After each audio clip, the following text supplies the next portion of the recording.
సాక్షాత్తు వెంకటేశ్వర స్వామి తనను కాపాడాడని ముఖ్యమంత్రి చంద్రబాబు నాయుడు అన్నారు. తిరుమల క్షేత్ర అభివృద్ధిపై సీఎం సమీక్ష నిర్వహించారు. పద్మావతి వసతి గృహంలో ఈవో, టీటీడీ చైర్మన్, పాలక మండలి సభ్యులతో సమావేశమయ్యారు. చంద్రబాబు విలేకరులతో మాట్లాడుతూ అలిపిరి వద్ద జరిగిన బ్లాస్టింగ్ ఘటనను ఆయన గుర్తు చేసుకున్నారు. 24 క్లైమోర్ మైన్స్ తనపై బ్లాస్ట్ చేశారని, నేను ఏ తప్పు చేయలేదని ప్రజాహితం కోసం పనిచేశానన్నారు. ఇప్పటికీ ఆ ఘటన తనకు గుర్తుందన్నారు.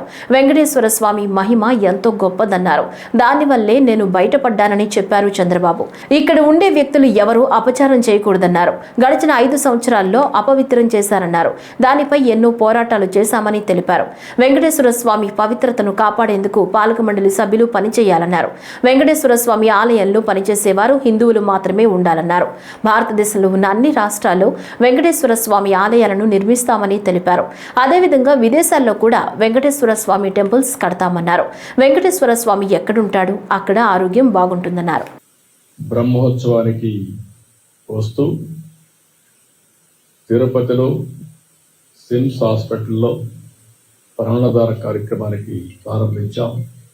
ఆ రోజు ఒకటే ఆలోచించాం, వెనుకబడ్డ ప్రాంతం రాయలసీమ, ఇక్కడ హాస్పిటల్ కూడా సరిగా లేవు. అందుకనే సిమ్స్ను ఆధారంగా చేసుకొని రోయా కానీ, బర్డ్స్ కానీ, సిమ్స్ కానీ, మిగిలిన అన్ని హాస్పిటల్స్ అన్నీ కూడా, చిల్డ్రన్ హాస్పిటల్ కానీ ఇవన్నీ కూడా చేసి ఈ ప్రాణదానంతో అక్కడ ఉండే భక్తులకు ట్రీట్ చేయడం, ఈ ప్రాంత వాసులకు ట్రీట్ చేయడమే కాకుండా ఇంకా ఎవరైనా డాక్టర్లు ప్రపంచం నుంచి ఎక్కడికి వచ్చినా వెంకటేశ్వర స్వామి దర్శనానికి ఆశీస్సులు తీసుకునే మునుపు ప్రజలకు సేవ చేసి 3-4 రోజులు ఉండి తర్వాత వచ్చి దేవుని ఆశీస్సులు తీసుకెళ్తే మానవ సేవ, మాధవ సేవ రెండూ ఉంటాయనే ఉద్దేశంతోనే ఆ కార్యక్రమాన్ని పెట్టాం. దాన్ని కూడా లాజికల్గా తీసుకెళ్లాల్సిన అవసరం ఉంది.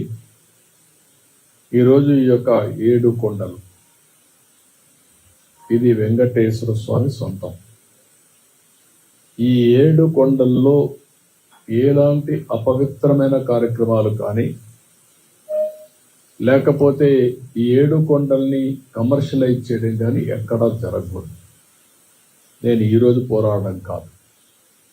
ఒకసారి అసెంబ్లీలో దిమరుగా 7 కొండల్ని 5 కొండలంటే ఎక్కడికి పోయినాయని చెప్పి పెద్ద ఎత్తున పోరాడి అక్కడి నుంచి నేను వెంకటేశ్వర స్వామి మొక్కులు తీర్చుకోవడానికి పాదయాత్రతో వచ్చి మొక్కులు చెల్లించుకున్నాను. ఎందుకంటే మనలాంటి వాళ్ళు కూడా, అంటే ప్రభావితం చేయగలిగిన వ్యక్తులు కూడా గమ్మునుంటే సమాజానికి చాలా నష్టం జరుగుతుంది. ఆ రోజు మీరు ఒక్కసారి చూస్తే నేను ఏదైతే ప్రాణదానాన్ని ఇనాగరేట్ చేసి వచ్చాను, వస్తా ఉంటే 24 క్లేమోర్ మైన్స్ నా మీద బ్లాస్ట్ చేశాను. నేను ఏ తప్పు చేయలేదు, ప్రజాహితం కోసం పనిచేశాను, లా అండ్ ఆర్డర్ మెయింటైన్ చేయాలని ఆలోచించాను.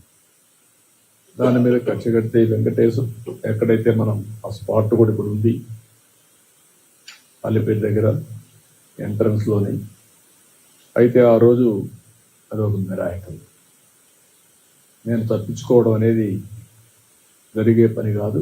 సాక్షాత్తు వెంకటేశ్వర స్వామి నన్ను కాపాడాడు, ప్రాణం విడిచిపెట్టాడు. అక్కడి నుంచి ఇప్పుడు కూడా నాకు జ్ఞాపకం ఉందని తలుచుకుంటే, నేరుగా పోయి కొట్టిన తర్వాత బస్సులు, కారులో అందరం కూడా బ్రతికాం, కానీ ఒక్కొక్కరికి ఒక విధంగా దెబ్బలు తగిలాయి. నేనున్నాను, కృష్ణమూర్తి ఉన్నాడు, గోపాలకృష్ణారెడ్డి, రాజశేఖర్ రెడ్డి, వీళ్ళందరూ ఉన్నాం. అంటే వెంకటేశ్వర స్వామి మహిమ ఆ ఇన్సిడెంట్ చూసిన తర్వాత ఎవరైనా కానీ అనుకుంటే ఆలోచించుకోవాల్సిన అవసరం.